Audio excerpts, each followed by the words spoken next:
Bonjour à tous et à toutes. Merci de nous retrouver pour ce débat, pour cette fête de l'humanité autrement. Alors, on aurait dû vous accueillir normalement dans notre fête de l'humanité avec plein de monde, mais le Covid en a décidé autrement. Donc, nous voilà en format un peu plus réduit, mais quand même avec la volonté de faire figurer le village de l'économie sociale et solidaire, qui est un élément important de la fête de l'humanité. Cette année, année 2020, un peu particulière. Il n'y a pas que la fête de l'humanité qui a été bouleversée par l'irruption de ce virus. Il y a aussi tout notre système de santé qui a bien failli défaillir. Et un système de santé aussi perfectionné que celui-ci face à un petit virus. On s'est dit avec nos partenaires de l'économie sociale et solidaire, mutuelles, associations, coopératives et fondations, qu'il y avait là un lien à interroger, d'autant plus que tous ces acteurs de l'économie sociale et solidaire ont dû aussi faire face à ce virus. Donc la question de la santé et de l'environnement est clairement posée cette année. Nous relevons le défi. Elle était posée bien avant la question du Covid-19 du fait des statistiques même de notre système de santé, puisqu'on s'aperçoit que nous avons 30% des Français, 35% des assurés qui souffrent d'une maladie chronique. Souvent, ces maladies chroniques sont reliées à des soucis de pollution, de pesticides, etc. Et tout ça engendre un système, des dépenses importantes de santé, à peu près autour de 60% des dépenses de santé sont liées aux maladies aux maladies chroniques. Par ailleurs, les Français, eux, ont bien compris le lien entre ce couple santé et environnement, puisque un sondage paru en 2018, un sondage de l'Institut ELAB pour la mutuelle familiale, expliquait que 93% des Français faisaient clairement le lien entre leur santé et les enjeux environnementaux. Alors c'est tout ce sujet-là que nous allons questionner, voir si notre système de santé est bien taillé pour faire face à ces enjeux et à ces nouvelles questions. Comment adapter ce système de santé, quelles solutions lui trouver pour le rendre en adéquation avec ces enjeux. Nous allons poser cette question à nos trois intervenants. Peut-être je commence par le plus lointain, physiquement en tout cas. Donc Damien Véder, vous êtes de la mutuelle familiale, directeur de cabinet de la présidence. Vous allez nous expliquer pourquoi cette mutuelle s'est engagée sur ces enjeux bien avant d'autres mutuelles, et voir pourquoi un mouvement social comme le mouvement mutualiste a à voir avec ces enjeux-là. Nous avons à côté de vous Martin Rieussec-Fournier, qui est le président de la Fondation Santé et Environnement. Donc là, on ne pouvait pas faire mieux comme interlocuteur pour traiter de ces deux enjeux. Vous allez nous parler déjà de votre engagement sur ces questions-là, et puis après nous expliquer ce que fait la Fondation. Et puis je voulais donc commencer par vous, Monique Robin, journaliste, documentariste, réalisatrice, connue du grand public pour avoir notamment dévoilé les dessous pas vraiment vertueux de Monsanto, mais d'autres acteurs industriels ou de l'agrochimie. Vous avez documenté ces liens entre santé et environnement, et en même temps, vous n'avez pas fait que ça, vous n'avez pas fait qu'être une lanceuse d'alerte. Vous avez aussi, et depuis quelques années, vous documentez aussi les solutions qui existent pour faire face à ces enjeux. Mais donc je vais me servir de vous comme grand témoin de ces questions. Oui, ce que je disais au début, c'est santé et environnement, ça devrait être un couple vertueux. là est un peu en bagarre, en tout cas c'est ce que vous nous avez montré. Maintenant, quel est l'état de forme de ce couple? Ouf. Vaste question, hein. Tout à fait. En tout cas, je pense qu'il y a une prise de conscience qu'il y a un lien très très fort entre la santé et l'environnement. Mais on est vraiment loin du compte pour l'instant. Et ce qu'on peut dire aujourd'hui, c'est qu'en revanche, dans la communauté scientifique, que moi je connais bien depuis des années, je suis en liaison avec des scientifiques pour les différents films et livres que j'ai faits. Vous avez parlé du Monde selon Monsanto, mais Notre poison quotidien aussi en était un autre. Là, j'en prépare un autre, un livre qui va sortir bientôt et le film après, sur les liens entre la biodiversité et les pandémies. Donc voilà, du côté des scientifiques, là, il y a vraiment un consensus qui émerge de plus en plus fort. Donc très clairement, notre santé dépend de la santé des environnements et de l'environnement et des écosystèmes. Et aussi de la santé des animaux et des plantes. Tout est lié. C'est même assez extraordinaire parce que finalement, ça tombe sous le sens quelque part, hein. On peut difficilement imaginer que nous, les humains, ces petits bipèdes qui ont une histoire quand même assez réduite sur cette planète finalement, hein, eh bien, n'aient rien à voir, vous voyez, avec l'environnement dans lequel ils vivent et dont ils dépendent pour vivre. Donc voilà, alors ça peut affecter évidemment la santé humaine en quelques mots, si je peux dire. Il y a plusieurs manières. Tout ce qu'on mange, tout ce qu'on respire, tout ce qu'on touche. Je dis ça parce qu'actuellement, je travaille beaucoup sur, par exemple, comment on peut protéger les enfants vous avez parlé des maladies inflammatoires ou chroniques comme l'asthme, etc. Ben, par exemple, en les laissant toucher la terre de leur plus jeune âge, en les confrontant à la biodiversité, c'est comme ça qu'on va renforcer leur microbiote, c'est-à-dire leur flore intestinale, qui va faire qu'ils vont, dans ces années très importantes, construire leur système immunitaire et se protéger contre des désordres de tout ordre. Voilà. C'est un peu contre-intuitif. Contre-intuitif. On nous a appris exactement l'inverse. Ah oui, même y compris, alors je ne peux pas tout vous raconter, mais même les fameux vers intestinaux, moi je découvre que finalement, ce n'est pas si bien de les éradiquer systématiquement, parce qu'ils font partie de ce qu'un épidémiologiste britannique a appelé the old friends, les vieux amis, les parasites, les virus, les bactéries, avec qui nous, les bipèdes dont je viens de parler, nous avons coévolué.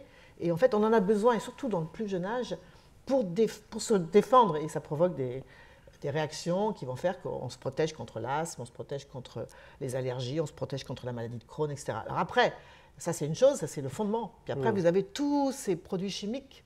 On estime qu'il y en a 100 000 qui ont été balancés, parce que moi j'appelle ça comme ça, balancés dans l'environnement sans être testés pour la plupart, et qui ont plein d'effets, et qui provoquent, là je fais très court parce que sinon je peux parler, vous avez compris, longtemps, des maladies qui sont par exemple des troubles de la reproduction, stérilité ou infertilité, c'est-à-dire qu'on a de plus en plus de mal les jeunes ont de plus en plus de mal à avoir des enfants, ou alors des troubles de la tension, du diabète, de l'obésité, ça c'est plutôt les perturbateurs endocriniens, hein, donc ces molécules chimiques qu'on retrouve un peu partout, provoquer des cancers évidemment, c'est absolument, quand vous voyez les chiffres, c'est vertigineux, l'explosion du taux d'incidence des cancers dans toutes les tranches d'âge, voilà. Des maladies neurodégénératives qui touchent beaucoup de nos anciens, mais pas que, hein, de plus en plus jeunes, on peut être atteint de Parkinson, de Alzheimer, etc. Donc, vous voyez, c'est énorme, quoi. Et on sait très bien, alors je dis toujours, la bonne nouvelle, c'est que quand on sait d'où ça vient, ça veut aussi dire qu'on peut agir. Et agir, c'est évidemment faire disparaître les causes qui provoquent ces maladies. Oui, plutôt que d'être dans une course aux médicaments qui est très bon pour les multinationales de la pharmacie, hein, qui ont intérêt à ce qu'il y ait de plus en plus de malades, effectivement, ça c'est bon pour leur business, mais que c'est pas bon évidemment pour nos familles, c'est pas bon pour les mutuelles. Non mais voilà, et donc être dans la prévention, vous voyez, c'est ça. Les connaissances scientifiques sont de mieux en mieux étayées sur ces facteurs de maladies, mais est-ce que le côté scientifique, d'accord, la base scientifique y est sûrement et elle continue à s'accroître, mais il y a le côté citoyen et après décision politique. Oui.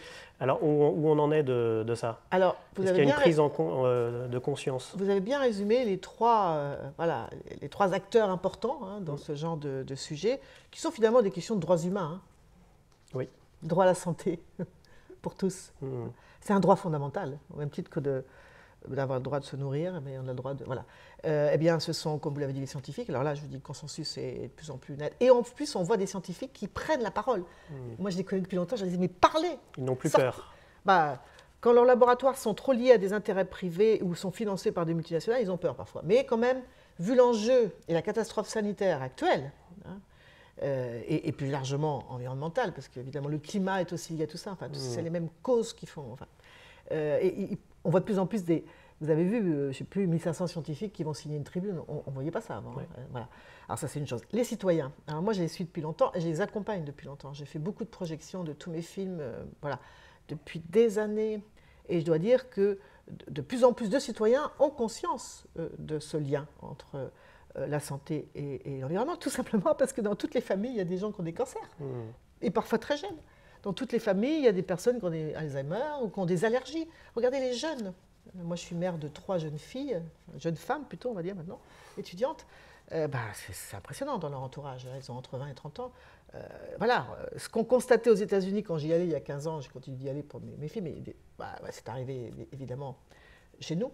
Donc, toutes ces allergies alimentaires, enfin, etc., etc. Donc, les familles, les citoyens s'en rendent compte, ils sont de plus en plus, ils revendiquent. D'ailleurs, l'une des conséquences, c'est de voir la progression de la demande pour les aliments bio, hein, qui connaît un taux de croissance à 2 chiffres, hein, et on n'arrive pas à fournir la demande, parce qu'ils ont raison, enfin, j'insiste, c'est important de manger bio, je ne vais pas rentrer dans le détail, mais c'est important. Donc voilà, alors après, les pouvoirs publics, c'est beaucoup plus difficile. Alors d'abord parce qu'il y a toujours eu, un petit peu à l'image de la science, mais ça change dans la science, mais vous voyez, comme une organisation on dit en silo, c'est-à-dire la santé est dans son coin, alors voilà, l'environnement est dans l'autre, voilà, et puis il n'y a pas de lien entre les deux, voyons ce que, voilà. Et l'agriculture, voilà. Et c'est ça qui est le vrai problème d'ailleurs, hein, c'est d'avoir une vision globale qui va faire qu'à un moment, eh bien, on puisse avoir des décisions qui, évidemment, se font agir différents ministères parce que voilà, ce que fait l'agriculture a un rapport, a des conséquences pour la santé, enfin, etc. Donc, et ils ont beaucoup de mal, d'une manière générale, à rentrer dans cette vision holistique. Alors, holistique, ça veut dire globale. Hein. Et moi, j'essaie d'y contribuer justement en donnant la parole à tous ces scientifiques qui disent mais si, il y a une vision, il faut avoir cette vision globale. Donc, pour l'instant, c'est encore... le point de bascule est encore loin. Ah, pour moi, le point de bascule est encore loin. Ouais. Alors, j'espère que cette pandémie, sur laquelle je suis en train de travailler, donc je disais, j'ai mon livre qui sort bientôt à la découverte, et après ce sera un film, j'espère que cette pandémie va permettre justement de faire ces connexions qui manquent. Alors, pour ça, il faut quand même une volonté politique. Et c'est la volonté de sortir des silos, comme je viens de dire, hein, des compartiments, mais aussi de s'affronter au lobbying, ça c'est quand même la chose que je connais bien, qui ont intérêt à maintenir le statu quo. Parce que, comme je le disais tout à l'heure, cette vision, enfin, le fait de se dire on va soigner les malades, tout simplement, et sans s'attaquer aux causes, eh ben, il y en a qui en profitent. C'est très bon pour l'industrie pharmaceutique, je me répète, mais c'est la vérité. Et tout un secteur médical aussi qui est dans une vision comme ça, vous voyez, on soigne les malades, mais sans se poser la question de savoir d'où ça vient et pourquoi d'un seul coup il y a plein d'enfants. Par exemple, l'INSERM, qui est un institut de recherche réputé en France, a montré dans une étude déjà qui date de 2009 que le taux de cancer des enfants du cerveau et des leucémies augmente de 1% par an voilà, depuis 30 ans. Hein. Donc voilà, il y a bien une raison. Enfin, pourquoi voilà.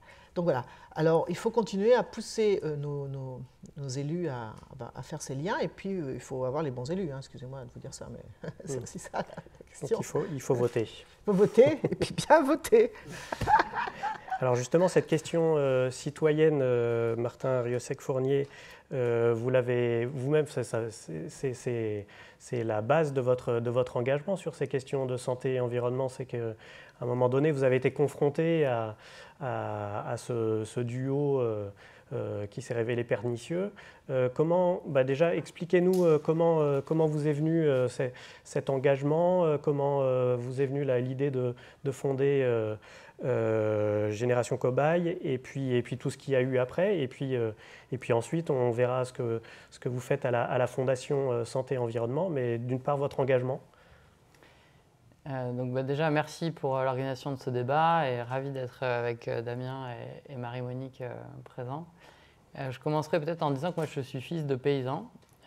et puis des paysans qui ont fait un choix de quitter la ville pour s'installer avec des productions en agriculture biologique. Donc ce contexte familial m'a naturellement quelque part sensibilisé au lien entre la santé et l'environnement. Et il se trouve que dans mon adolescence, il y a eu des drames familiaux dont je n'ai pas pris la mesure sur le moment, mais un cousin est mort d'une leucémie, une cousine est morte d'une tumeur au cerveau, elle avait 16 ans, et une autre cousine a eu un cancer de la peau dont elle a guéri. Et sur le moment, je n'ai pas aperçu l'impact. Je devais avoir 11 ans quand mon cousin a été enterré. Et quand j'ai été étudiant en école d'ostéopathie, il y a un autre jeune qui est mort d'un cancer, d'une leucémie.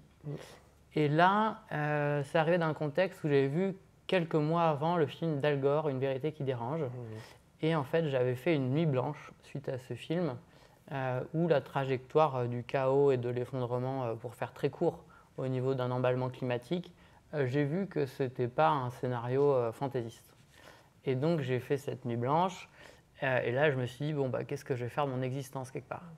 Et donc, la seule réponse qui s'est affichée dans mon esprit, c'était d'essayer, à mon niveau, de tenter qu'il y ait de l'harmonie, voilà, entre les humains et la nature. Donner un sens à tout ça.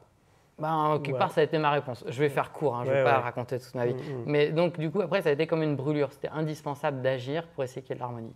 Et là-dessus, quelques mois après, il y a ce décès d'un jeune d'un cancer dans l'école d'ostéopathie où j'étudiais. Et là, de suite, à partir de cet événement dramatique, on a fait une enquête où on a fait intervenir des gens comme Marie-Monique Robin, comme François Verret sur les pesticides, comme Roland Desbordes sur la radioactivité, etc. Et en fait, de cette enquête, on arrive aux conclusions que Marie-Monique vient de dire. Augmentation chaque année du nombre d'enfants touchés par le cancer depuis 30 ans en Europe avec une tendance qui s'accélère.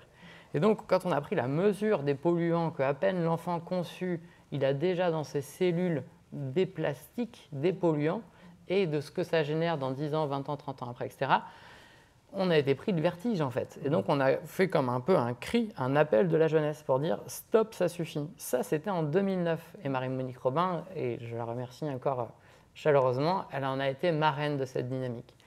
Voilà. Maintenant, une fois qu'on avait fait cet appel de la jeunesse donc à l'Assemblée nationale, au Parlement européen, j'ai aussi représenté la jeunesse française à une conférence interministérielle à Parme en 2010. Bon, qu'est-ce qu'on fait? Et donc là, on a mis en place avec Génération Cobaye un mouvement de jeunes, de la sensibilisation dans les collèges, dans les lycées, à la fête de l'humanité et dans plein d'autres endroits pour faire comprendre qu'il y a des solutions par rapport à tout ça. Il n'y a pas de fatalité. Et en fait, la Marie-Monique, elle ne l'a pas formulé comme ça, mais souvent elle reprend cette expression, savoir c'est pouvoir.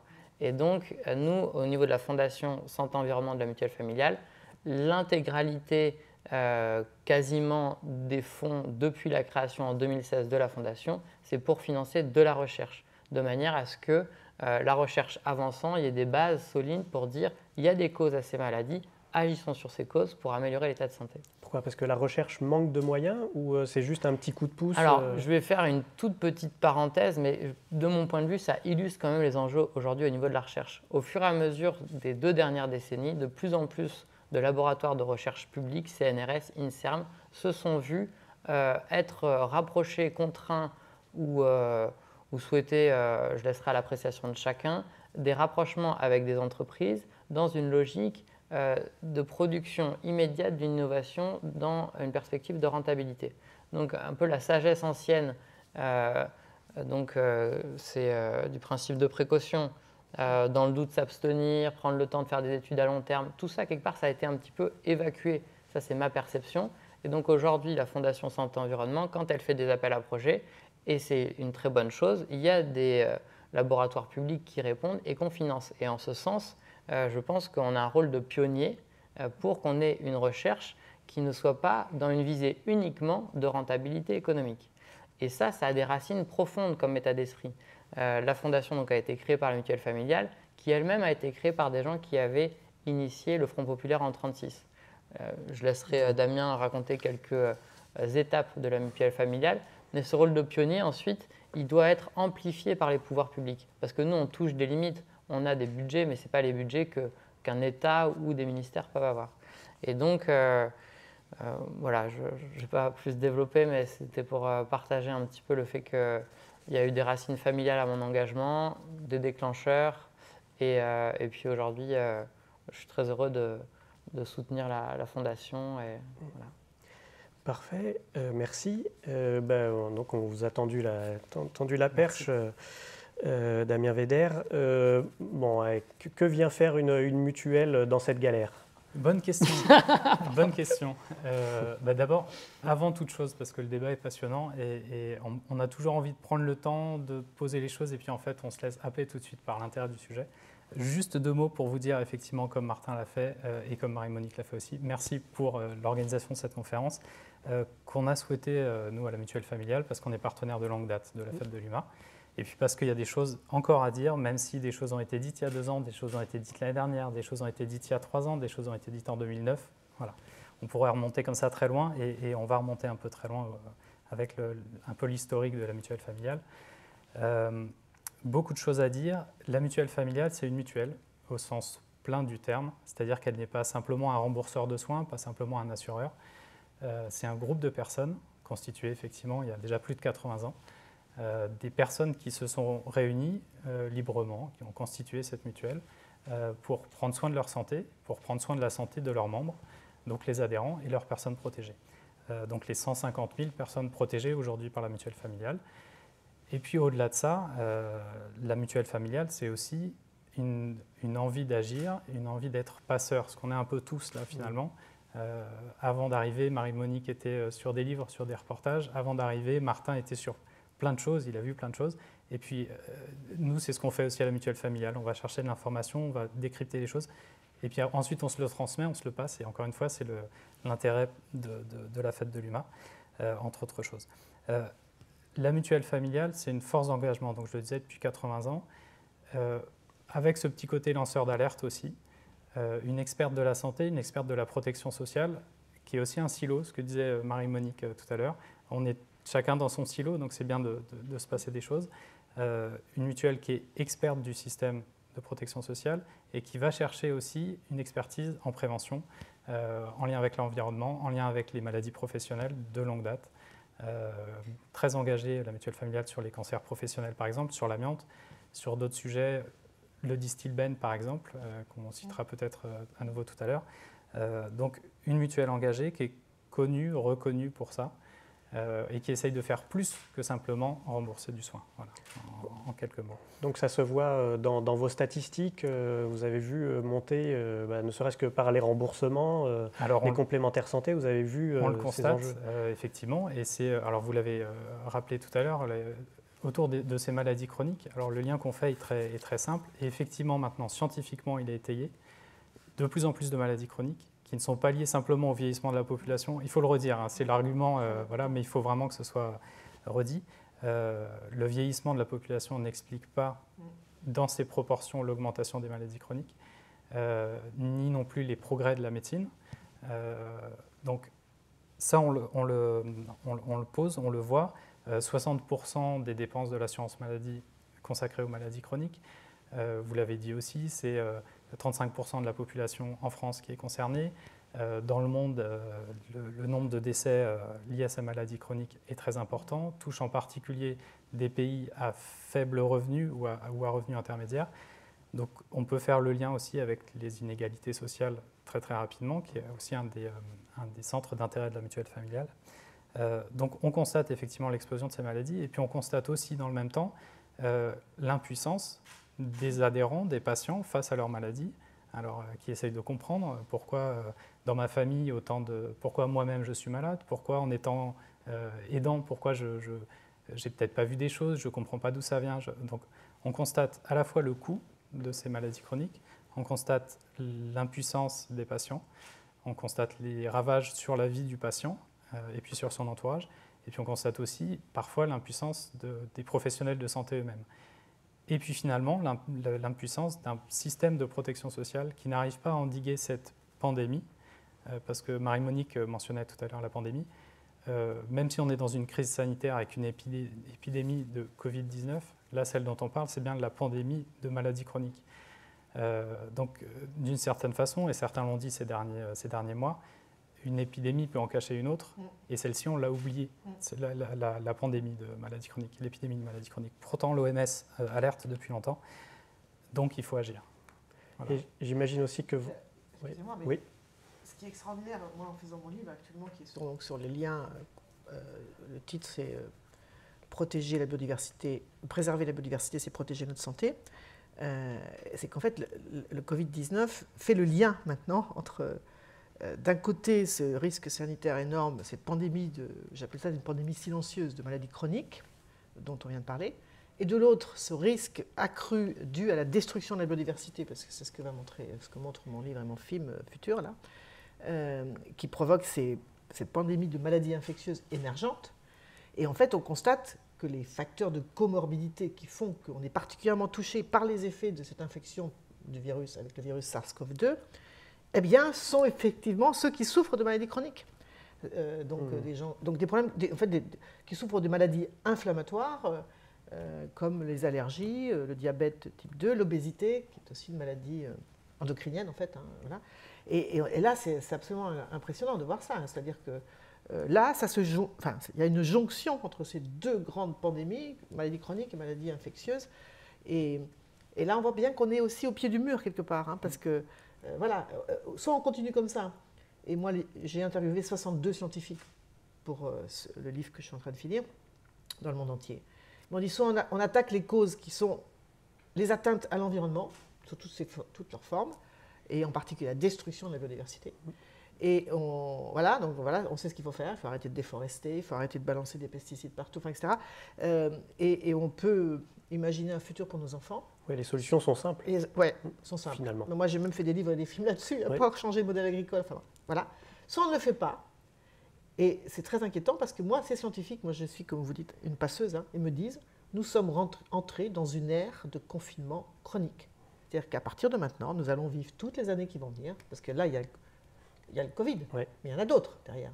Si vous faites le tableau de tous les pathogènes, les agents pathogènes que ces pauvres, magnifiques chauves-souris hébergent depuis des millions d'années et qui n'ont embêté personne et qui commencent à devenir dangereux parce qu'on les contraint de migrer, on détruit leurs forêts, etc. Et même chose pour les rats, en tout cas les muridés, les rongeurs qui sont aussi qui hébergent d'autres pathogènes, mais ils sont là depuis tout le temps. Et on a toujours très bien coexisté avec eux. Le problème, c'est que maintenant, nous sommes en contact avec eux, justement parce qu'on détruit les forêts partout, etc.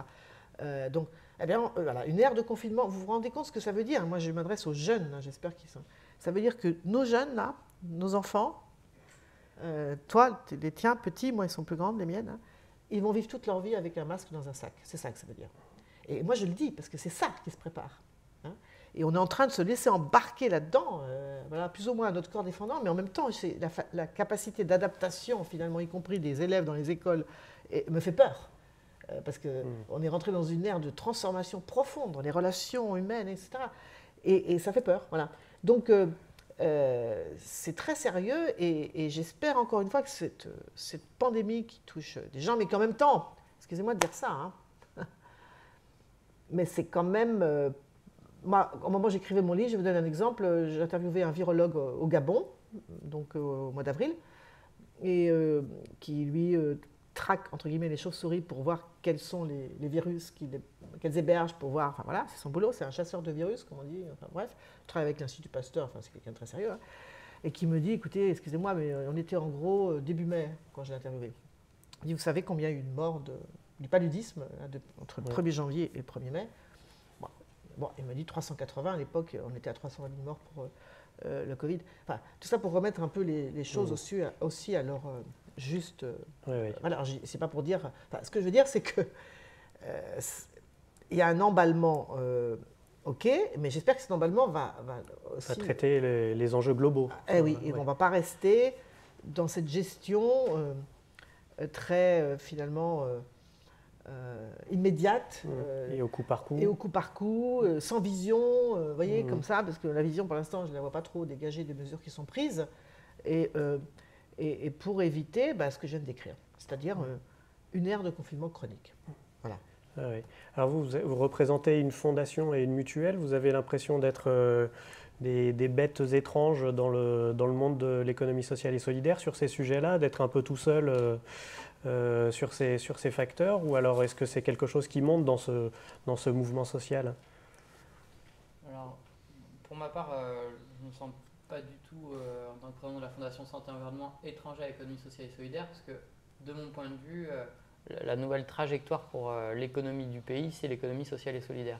C'est une économie altruiste. Aujourd'hui, on meurt d'une économie où il y a des capitaux qui en fait sont là, qui vont avoir des seuils de rentabilité, quel qu'en soit le prix pour la planète ou pour les salariés. Donc l'économie sociale et solidaire, pour moi, c'est là aussi des acteurs pionniers qui sont en train de créer le monde de demain et qu'il va falloir soutenir. Et moi, ça m'a serré le cœur de voir la fiscalité qui était encouragée pour les modèles coopératifs se retrouver d'égal à égal avec des entreprises du CAC 40. Là, on n'est pas du tout en phase avec le besoin d'altruisme qu'on a une nécessité de cultiver dans cette époque. De la même manière, la mutuelle familiale, comme toutes les mutuelles, a vu sa fiscalité évoluer depuis 10-20 ans dans le sens qu'aujourd'hui, elle a le même taux d'imposition que AXA ou que des assureurs privés. Alors que dans l'objet d'une mutuelle, il y a aussi l'entraide. On n'est pas là pour faire de l'argent sur le dos des malades. Donc en fait, en tant que président de la Fondation Santé et Environnement, je me sens absolument à l'aise avec l'économie sociale et solidaire, aussi par des relations d'amitié avec Claude Alfandéry, qui est un acteur majeur de l'économie sociale et solidaire, qui est président du labo de l'OSS et qui a partagé un grand nombre d'actions au-delà de la Fondation, mais avec Marie-Monique Robin ou Nora Tréhel dans le cadre d'un projet qui s'appelait Les Jours Heureux en 2017. Donc l'économie sociale et solidaire, pour moi, l'enjeu, c'est de raconter une histoire qui donne envie à la population pour y aller, en fait, parce qu'on est à un carrefour. Et moi, ça me fait profondément peur, ce que raconte Marie-Monique, et je sais l'assise scientifique sur laquelle elle s'appuie. Et donc, un avenir où on a ce masque, où on voit l'autre comme donc une source potentielle de contamination, où est la confiance nécessaire pour faire société? Et il y a un risque de partir dans une direction à la Thatcher, la société n'existe pas, il n'y a que des individus. Et c'est justement le fait d'être isolé qui génère de l'impuissance. Et l'impuissance, quand on est dans des situations où on peut ressentir de la peur légitime pour l'avenir, l'impuissance nous mine en fait.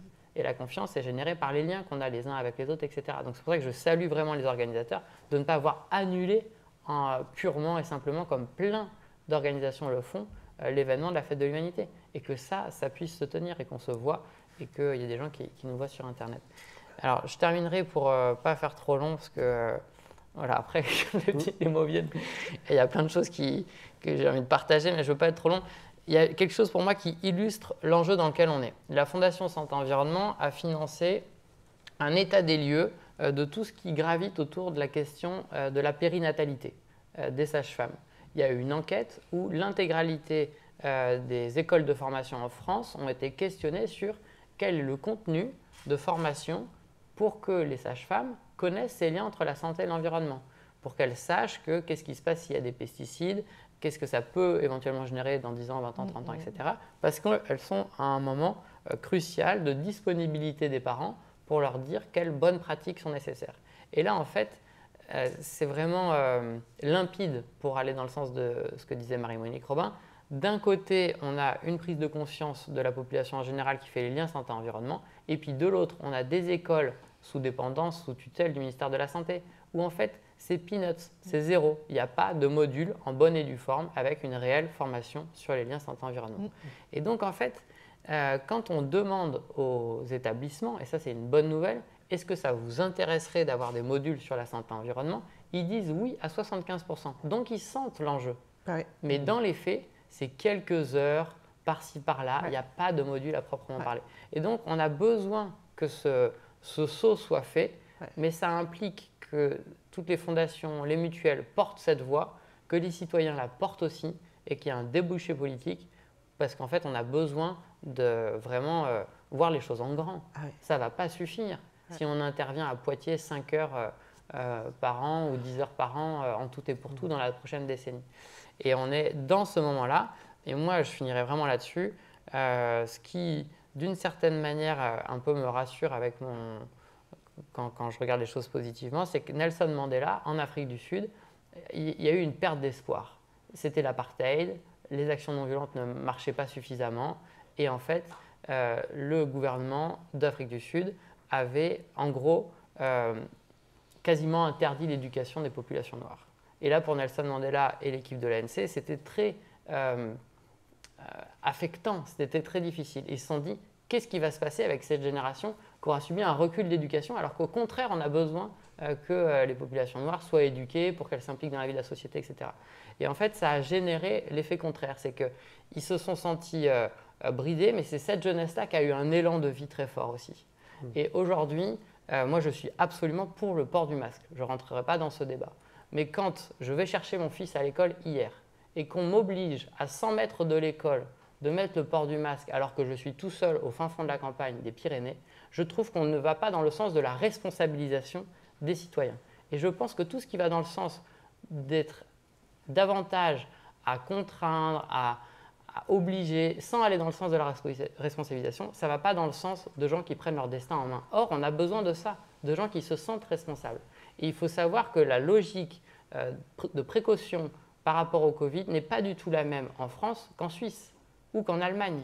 Il y a des cultures, et la culture de responsabiliser les gens, je pense, est nécessaire.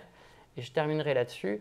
La crise du Covid telle qu'elle est gérée aujourd'hui, moi, là où elle me dérange, c'est qu'on parle très peu en fait, de la comorbidité, c'est-à-dire que les gens qui meurent du Covid, souvent, ils ont des pathologies chroniques qui sont associées. Et par rapport à ça, il n'y a pas de fatalité, on peut faire plein de choses. Et donc, tout le discours autour de la prévention par rapport au Covid est assez absent. Moi, en tant que professionnel de santé pendant 10 ans, il y a plein de choses à faire pour améliorer son système immunitaire.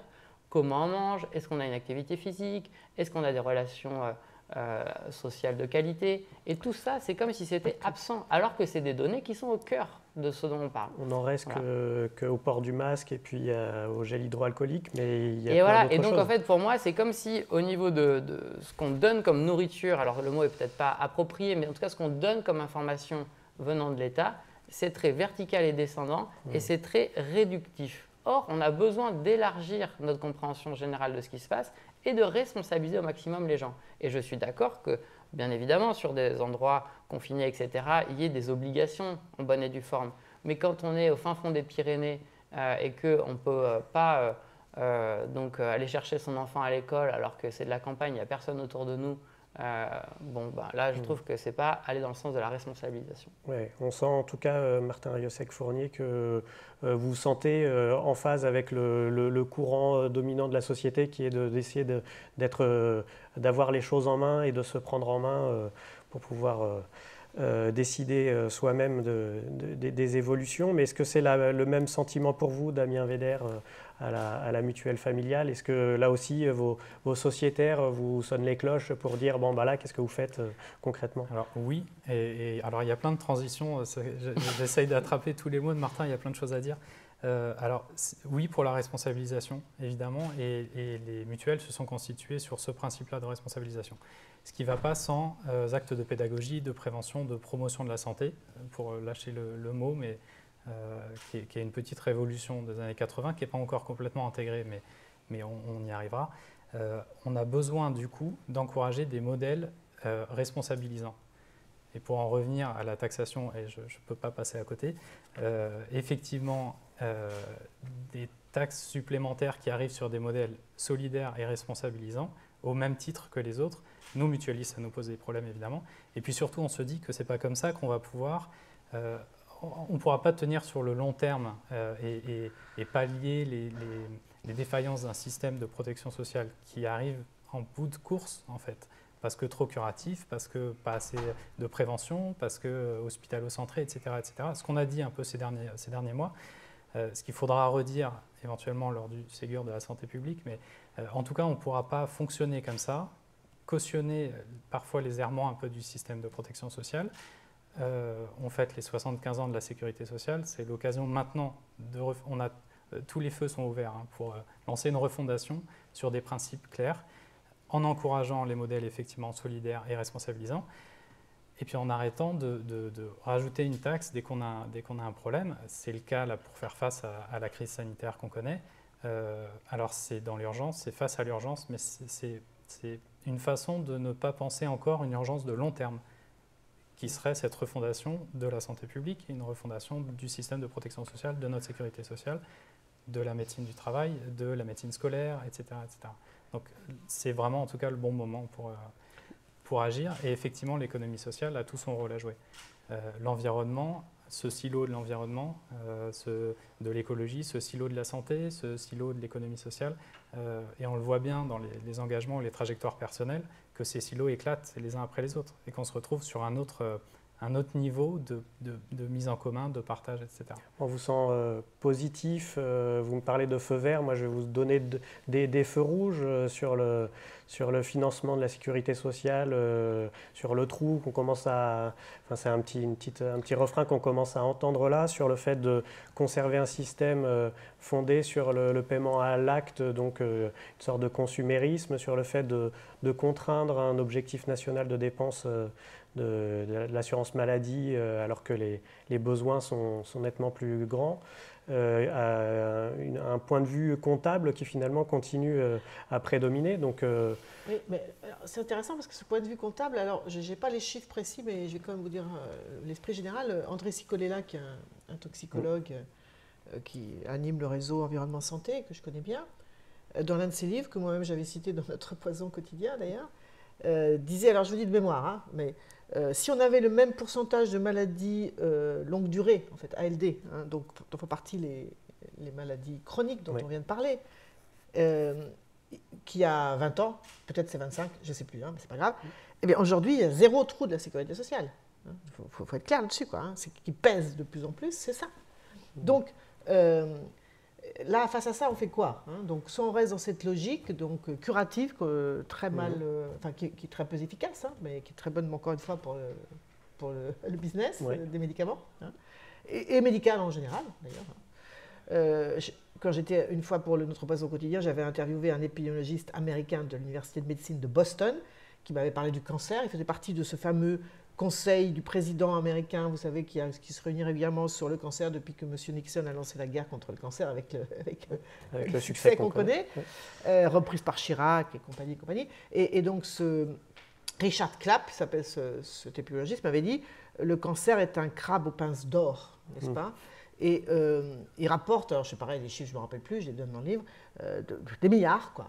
Et donc il y en a un qui s'accroche à ces milliards. Hein. Donc voilà. Alors soit on continue dans cette logique, finalement qui sert les intérêts privés, et pas l'intérêt général, ou soit effectivement on a une vision holistique, complète, qui va faire que, un autre exemple, j'étais récemment dans un festival du film de l'environnement à Porquerolles, dont Juliette Binoche était la présidente, et on a primé un film qui s'appelle Dark Waters, qui est un film qui raconte comment eh bien, DuPont, qui est une multinationale américaine, mais son nom est d'origine française, a maintenu sur le marché des poils Tefal, pour les appeler par leur nom, pendant des décennies, donc ce PFOA qui rend nos poils anti-adhésifs, et a caché, comme a fait Monsanto et d'autres, la toxicité très très grave toxicité. Hein, donc ça prend, quand vous êtes exposé, notamment quand vous êtes une femme enceinte, que vous faites cuire un œuf dans votre poêle Tefal, disons les choses clairement, en plus elle est un peu rayée, c'est pas trop bon, eh bien votre bébé risque d'avoir des malformations congénitales,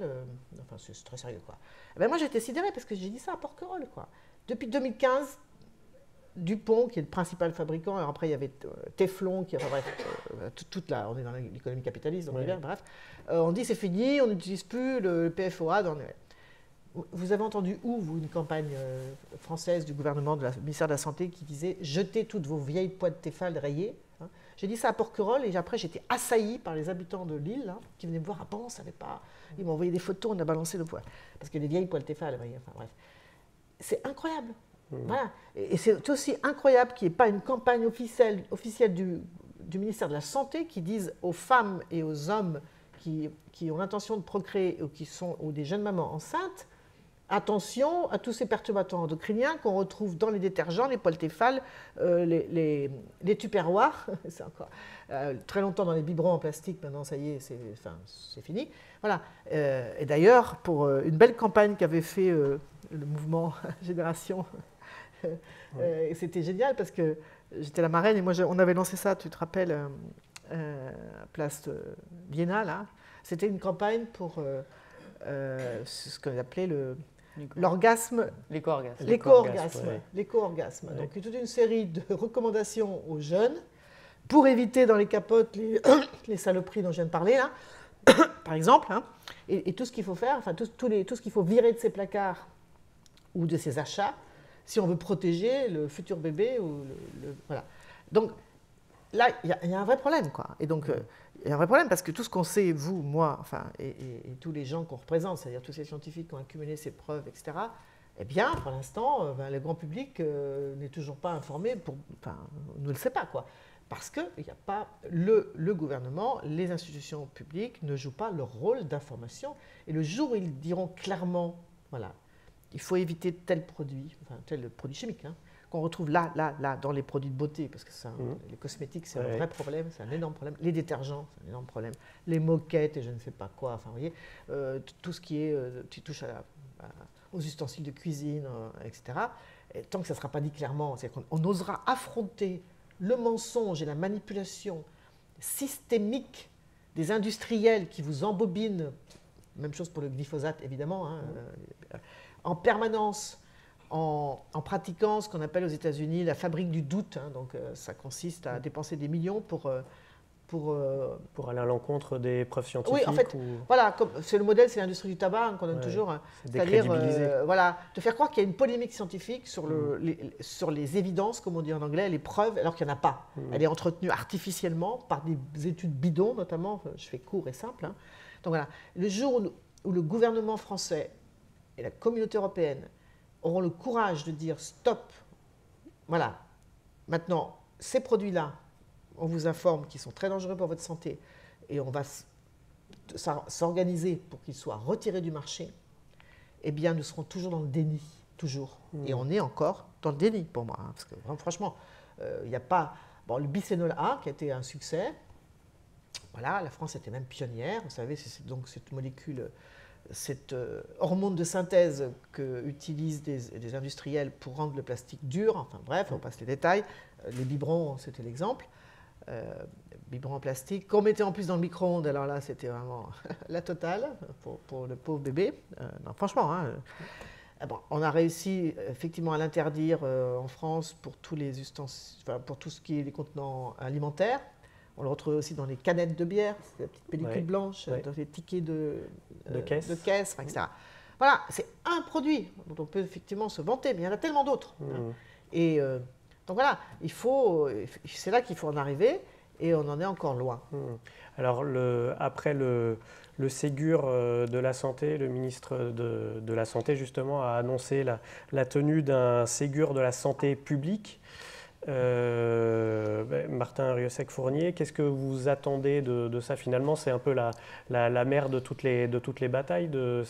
C'est par ce Ségur-là qu'on pourra peut-être changer des choses? Alors déjà, juste par rapport à mon intervention tout à l'heure, je voudrais préciser qu'au niveau de la Fondation, nous, c'est vraiment la recherche qu'on finance et puis des actions de sensibilisation. Et après, c'était un point de vue à titre personnel, le fait que je trouve qu'il n'y a pas assez de responsabilisation des gens dans le traitement de la crise du Covid. Ensuite, par rapport au Ségur de la santé, pour être franc, je vais parler sous contrôle de Damien qui me corrigera si je dis des bêtises. Et on lui donnera la parole juste après.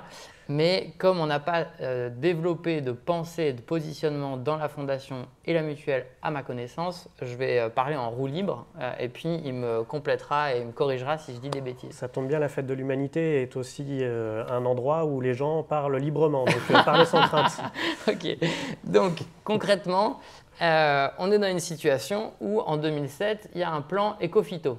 C'est le Grenelle de l'environnement, Sarkozy est motivé. Et on prévoit d'ici à 2018 de baisser l'usage des pesticides par 2.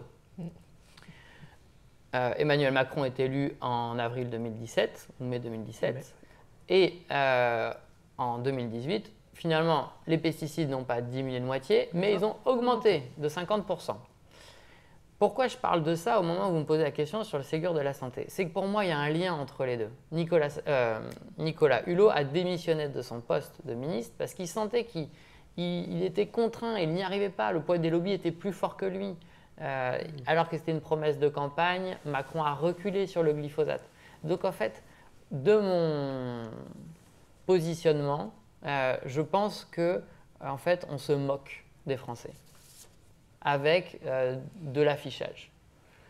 Et donc, mais c'est un positionnement propre. Je pense que sur les vrais sujets, les causes profondes des épidémies chroniques, dont Marie-Monique a parlé, ces polluants, tous ces pesticides, tout ça, on ne va pas en parler publiquement réellement. On va parler d'aménagement, d'une prime. C'est un peu ma perception. Hein. Et puis moi, donc je précise d'où je parle. Hein. Je viens des Pyrénées, je suis fils de paysan, je ne connais pas tous les scientifiques que connaît Marie-Monique et je n'ai pas un poste à responsabilité. Tu as vu avec les néonicotinoïdes quand même, là qui étaient interdits. Et sur lequel il y a eu un retour. Un retour voilà, avec donc une dérogation pour les producteurs de betteraves. Ouais.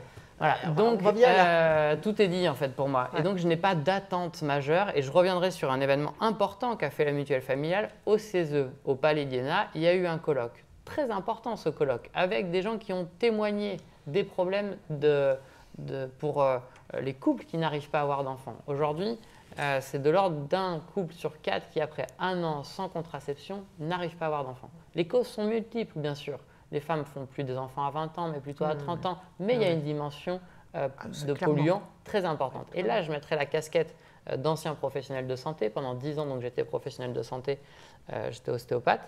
Et en fait, il y a une souffrance immense de par l'absence de formation des médecins, du corps médical dans son ensemble à ces sujets. C'est-à-dire que concrètement, moi, donc les gens venaient me voir et me disaient « j'ai mal au dos, monsieur Riosec », un homme de 30 ans.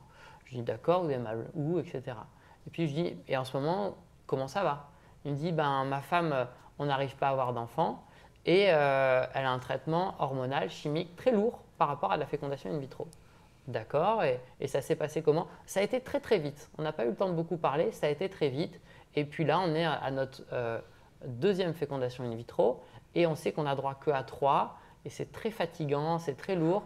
Et en fait, je ne dors pas la nuit et puis j'ai mal au dos. Et là, je lui pose la question, est-ce que dans les différents médecins que vous avez vus, il y en a qui vous ont posé la question de votre mode de vie, de votre mode alimentaire? Aucune question. Et en fait, ce cas illustre 10 ans d'expérience au quotidien à accueillir je sais pas, une dizaine ou une quinzaine de patients par jour. Il y a une méconnaissance de ces sujets-là par un manque de formation. Et donc, moi, je me réjouis que la Mutuelle Familiale et la Fondation aient fait un état des lieux au niveau donc, des écoles de sages-femmes, parce que ça, c'est vraiment capital de transformer ça. Et donc, pour en revenir au Ségur de la santé, j'espère qu'il y aura une bonne surprise. Mais quand je vois que Macron arrive à sortir par le haut, entre guillemets, du mouvement des Gilets jaunes avec le grand débat, la Convention citoyenne pour le climat, qui dit « je reprendrai tout d'un bloc, ça passera dans la loi, etc. » Et puis qu'à peine qu'il dit ça par rapport à la 5G au niveau des ondes, dont là on a très peu d'études et de recul, même l'ANSES le dit au niveau d'une agence sanitaire de l'État, il est en train de le passer en force. Donc en fait, le degré de confiance par rapport au gouvernement actuel, de mon côté, il n'est pas présent. Mais si jamais j'ai dit des choses où Damien n'est pas sur cette ligne, vraiment, il va être à l'aise de le dire. Damien Védère, donc pour la mutuelle familiale, qu'est-ce que vous attendez de ce Ségur de la santé? Alors, c'est vrai que c'est un Ségur en 2 temps qui ressemble à un… En fait, on avait oublié des choses quand même dans le Ségur de la santé, on avait oublié la santé publique. Et quand on ne met pas la santé publique dans la santé, ça pose un petit problème de conception de l'idée de santé. Et j'y reviendrai peut-être tout à l'heure. Il est temps aussi de concevoir, sans doute d'apporter une nouvelle définition de la santé pour ne pas oublier le social, pour ne pas oublier l'environnement, pour ne pas oublier la pérennité du système de protection sociale, etc. J'y reviendrai. Ce qui a été dit tout à l'heure sur les lobbying, le lobbying et les lobbyistes qui sont industriels notamment, c'est ceux-là qui étaient mentionnés tout à l'heure, qui sont très présents. Il faut se dire aussi que parmi les déterminants de santé, on doit inclure la présence, les interactions avec toute forme de lobbying industriel, etc. C'est un vrai déterminant de santé. C'est-à-dire que plus on rapproche les lobbyistes des décideurs, et dans le secteur santé et protection sociale notamment, et plus on se donne de chances pour mettre à mal la santé, d'une façon ou d'une autre. Il faut se le dire. Et ça fait partie justement de cette vision holistique que mentionnait Marie-Monique tout à l'heure, de ce que c'est que la santé publique. Voilà. Et puis sur ce que tu disais, Martin, à l'instant, il y a plein de choses à dire sur la formation des professionnels de santé. La mutuelle familiale accueille dans quelques jours justement une formation de l'IFSEN, IFSEN, qui vise justement à former des professionnels de santé sur toutes ces thématiques liées à l'environnement. Là, il y a aussi une nouvelle conception de la médecine, des formations nécessaires. Et puis, pour le côté complémentaire santé et mutuelle, il y a aussi des prises en charge à inventer. Le diagnostic infertilité, par exemple, qui est en œuvre à la mutuelle familiale depuis quelques années, la prise en charge des conseillers médicaux en environnement intérieur, toutes ces choses-là qui ne sont pas assurées aujourd'hui par le système de santé tel qu'il est, par manque de connaissances, voilà. Et puis, comme l'heure tourne, ce que je disais tout à l'heure, il faut sans doute... Alors, je suis étonné parce que d'habitude, c'est moi qui vois les choses plutôt en noir, et là, j'ai l'impression de... Donc, tant mieux, je vais vous dire que je vois des feux au vert, parce qu'il y a une prise de conscience, parce qu'il y a, à l'image de la nuit blanche de Martin d'il y a quelques années, il y a une forme d'éveil qui se fait. Il faut se saisir de ce Covid pour voilà, rebondir dessus, refonder tout ça sur une nouvelle définition de la santé. Je pense qu'il faut se le dire aussi. La santé, c'est plus simplement l'absence de maladie, ça on le savait. C'est un état de complet bien-être mental, psychique, physique, etc. C'est dans la Déclaration des droits de l'homme de 1948. Hein. Exactement. On l'a beaucoup oublié, malheureusement. Mais la santé, c'est aussi maintenant la mesure exacte de l'état d'équilibre ou de déséquilibre entre l'homme, d'une part, et son environnement. Ouais. Il faut se le dire comme ça. Et sans doute que cette refondation de la sécurité sociale, on n'en a pas parlé, mais effectivement, avec beaucoup d'abus ou de dérives qu'on a vues ces dernières années, de segmentation dans le système de protection sociale, segmentation des populations, de solidarité mise à mal, etc., peut-être qu'on peut proposer, dans le cadre de ce Ségur de la santé publique, d'intégrer dedans la protection sociale. Ce serait déjà pas mal, et je ne sais pas si c'est tout à fait en ligne avec les prévisions du gouvernement ou les envies du gouvernement. En tout cas, on peut se dire que cette refondation, elle doit reposer sur un triptyque social, environnemental et préventif. Et c'est là-dessus, et sur la nouvelle définition de la santé. C'est là-dessus qu'on peut refonder. D'une certaine façon, tout est presque à plat, et c'est là que je vois un signal au vert, c'est qu'on n'a plus qu'à reconstruire avec tout un tas de volontés dans tout un tas de secteurs qui rendent compte déjà de la nécessité d'avoir une approche holistique de la santé. Donc je suis plutôt confiant. Voilà. Et puis en plus, on se renforce mutuellement, donc combatif et confiant malgré tout. Alors l'heure est venue de conclure chacun, mais du coup je me retourne vers vous, Marie-Monique, Robin. Ça donne envie de voir un film dans quelques années sur justement les solutions liées au système de santé. Vous avez déjà parsemé vos précédentes précédents documentaires de ce sujet-là, et vous êtes allé voir comment ça se passe dans certains endroits, mais finalement ça serait bien de faire peut-être un documentaire expressément là-dessus pour essayer de donner quelques idées aux gens qui seront dans le Ségur de santé publique. Moi je prépare déjà vous avez beaucoup de travail. Un documentaire qui est quand même sur le lien entre la santé et la biodiversité. Sur la fabrique des maladies. Oui, le lien entre la santé et la biodiversité, donc c'est déjà là-dessus. Et d'ailleurs, j'invite tous ceux qui nous écoutent à le soutenir, parce que en fait, je voudrais que ce film soit soutenu par les citoyens, par des institutions, par des mutuelles, pour qu'il appartienne à tout le monde. C'est un mode particulier. Donc voilà, vous pouvez le soutenir, c'est pas, simplement en préachetant le DVD, en allant sur mon site, et ce qui permettra d'avoir une grande indépendance pour le faire, et qu'après, ça soit un objet qui serve à tout le monde. C'est ça un petit peu l'idée. Mais on va aborder précisément cette question-là. Alors après, si votre question c'est sur la sécurité sociale et sur la protection, donc ça sera pas le sujet central, mais c'est montrer comment finalement quand même, encore une fois, la santé des écosystèmes, des animaux, des plantes et des humains, tout est lié, et qu'il faut absolument redéfinir la santé dans cette vision holistique dont j'ai parlé tout à l'heure, qui était d'ailleurs très bien exprimé, comme on vient de dire, déjà dans cette déclaration de 1948. On l'a simplement oublié. Hein. C'est pas la santé, c'est pas uniquement, comme vous l'avez rappelé, l'absence de maladie. Donc, et ça, c'est capital. Tant qu'on ne rentrera pas dans cette vision globale, on ne trouvera pas les solutions. Mais une fois qu'on l'a fait, non seulement on les trouvera les solutions, mais en plus, ça sera très très bon pour le budget de la sécurité sociale. Hein. Ça sera très très bon pour le climat, parce que les raisons, les causes de ces grands défis sanitaires et de ces multiples pandémies, aussi bien infectieuses que chroniques, auxquelles nous sommes confrontés, ce sont les mêmes qui dérèglent le climat. Ce sont les mêmes qui détruisent la biodiversité. Donc on peut faire d'une pierre 3 coups. Vous vous rendez compte? C'est assez rare quand même en politique publique. En investissant dans la protection de la biodiversité au sens large, donc évidemment, on arrête de mettre des pesticides, donc ça veut dire bien sûr on arrête de déforester, etc. Eh bien, on a ce triple effet qui évidemment est bon pour les finances publiques, parce que c'est des économies d'échelle aussi, si vous voulez. Enfin, voilà. Donc, moi, j'espère vraiment que nous allons arriver à convaincre les politiques d'entrer dans cette logique-là. Et le jour où on y sera, vous allez voir, ça génère aussi de l'emploi. C'est ça qui est...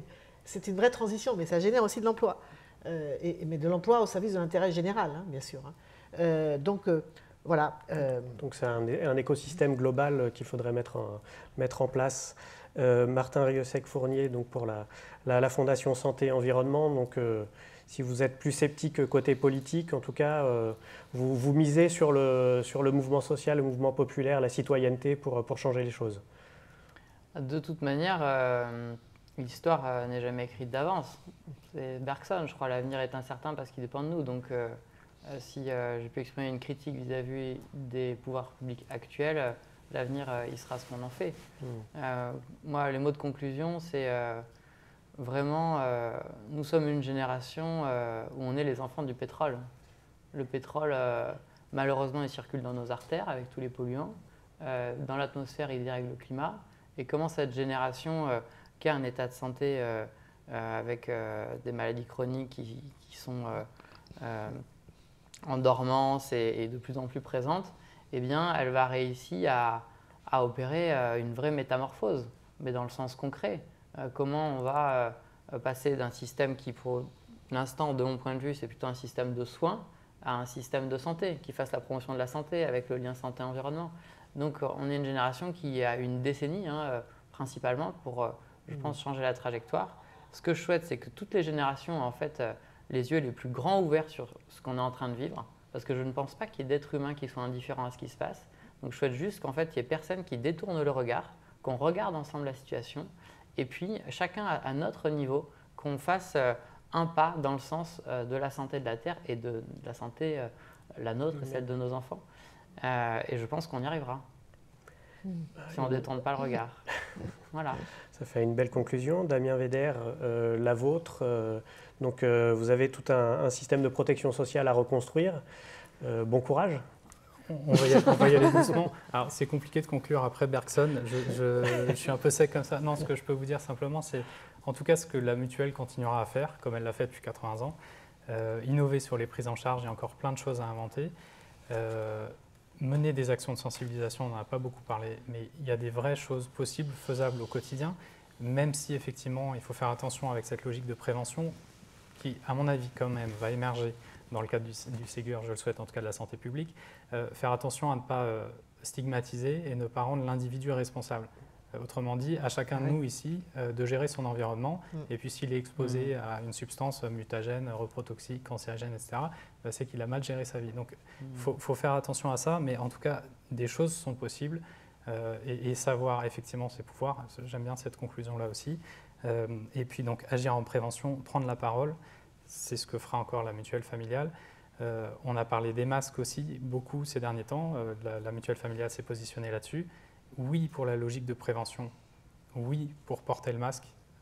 C'est une façon de responsabiliser. Par contre, la logique de prévention ne peut pas se faire sans adopter une logique sociale. Quel est le coût des masques aujourd'hui pour les personnes en difficulté? C'est énorme pour une famille, je ne sais pas, avec 3 enfants, 4 enfants qui sont en difficulté. Donc, voilà, tout ça, il faut qu'on soit vigilant là-dessus pour, encore une fois, et je finirai là-dessus, refonder le pacte social qui fait notre système de protection sociale, notre système de santé. On peut l'améliorer encore et le refonder sur le social, sur la prévention et sur l'environnement.